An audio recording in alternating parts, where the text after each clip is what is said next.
We're here with Northern Trust Chief Economist Carl Tannenbaum. Carl, great to see you. Good to be with you.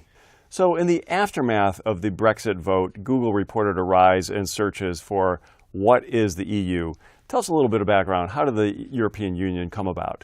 The scary thing about that story was that a lot of those inquiries came from inside the United Kingdom, suggesting that some people who had just voted to separate from the EU didn't have a firm grasp of what it was all about. But going back to its roots, the European Union's precursors came about after World War II and primarily to foster deeper diplomatic ties between countries that had been at war with one another. Initially, there were only 6 members, and now it's grown to a bloc of 27 that cooperate on a wide range of things.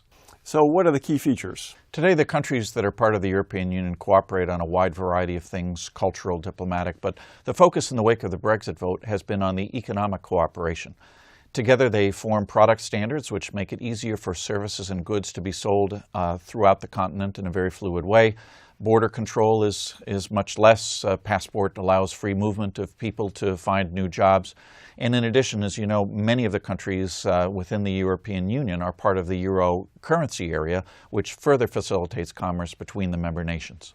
So obviously there are pros and cons to membership. Walk us through that. So from an economic perspective, it is very fluid for a member of the EU to sell goods and services across borders in a very, very fluid way. They don't have to worry about individual restrictions which could range from standards to tariffs. So it's a bloc now of 500 million people with a GDP that's larger than the United States. So it's a very fertile market, and the members have very deep trade ties with one another.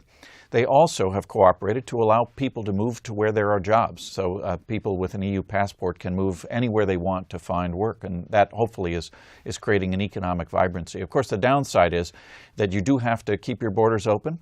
The downside is that you do have to submit to some of the standards set in Brussels, and in some cases that causes friction. So in the wake of the Brexit vote, some are concerned that other countries will follow the example of the UK. How likely do you see that? I think the possibility of that is there, but it's still a low likelihood. Let's not forget that the United Kingdom wasn't really a full member of the EU. I mean, members are, in theory, expected to adopt the common currency, and Great Britain chose not to do that. They have some separate side arrangements as well. The core of Europe is much more fond of the European experiment, if you will.